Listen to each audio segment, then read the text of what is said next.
Hello there, I am Hayley from SevereWeatherTV.com, and this is the severe weather outlook for this day, the 1st of June, which happens to be what? It happens to be the first day of the season in the Atlantic. Yes, hurricane season, as it were.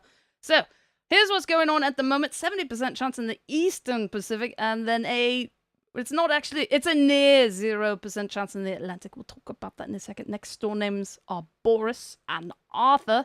In the United States today, 30% chance of severe storms, tapers off quite greatly tomorrow, and then back to being in full throttle, back to having lots of storms. So let's take a look at what's happening over here.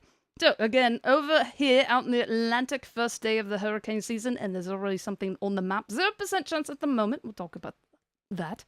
And then 70% chance over here in the Eastern Pacific, and oddly enough, if you click on that, you can see that thing over there. So turn on the Atlantic map view, and then you can see both of these areas of interest. So 0% at the moment for this general area, 70% down here.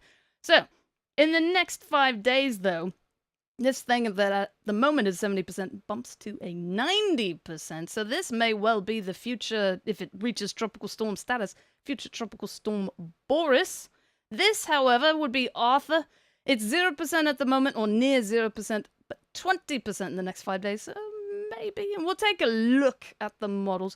Here's the advisory, or the warning from the SMN, right over the thing in the Eastern Pacific. And details on that at the moment. So let's take a look at the models.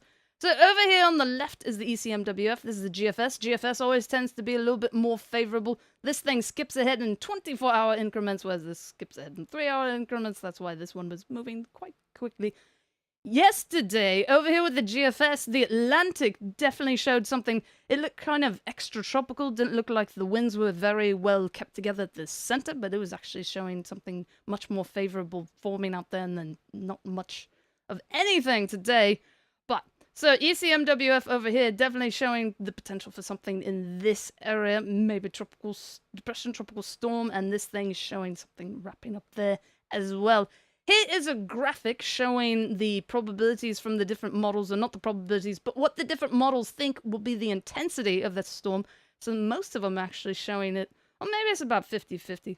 Most of 50-50, something like that.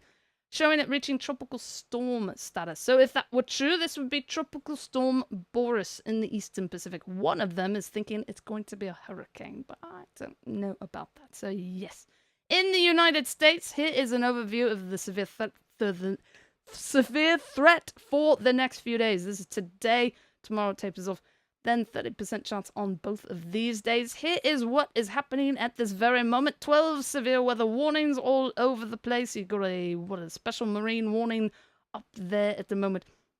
And of course, if you think you might be or are impacted, you can use the site, and then you can track different locations, put some markers on the map, and it even now changes color. It's orange when it's nearby, it's red if it's in a warning, and if it's far enough away, it's just green. Same thing over there. Yes. Very exciting. So in general today, here's the map showing the probability of a tornado today, 5% chance. And then severe wind-wise, which would be winds 58 miles per hour and greater, 30% chance. Hail-wise, we've got, again, with the significant chance. So in the red area is where there's a 30% chance for the 1 inch or larger hail. In the black hatched area is where there is the enhanced threat that the hail that falls will be 2 inches or larger. That is how they define significant hail. So that is what is happening today, and here's some web pages you can go to for more information, or wherever you go to get your weather. So yes, that is it for today, and have fun.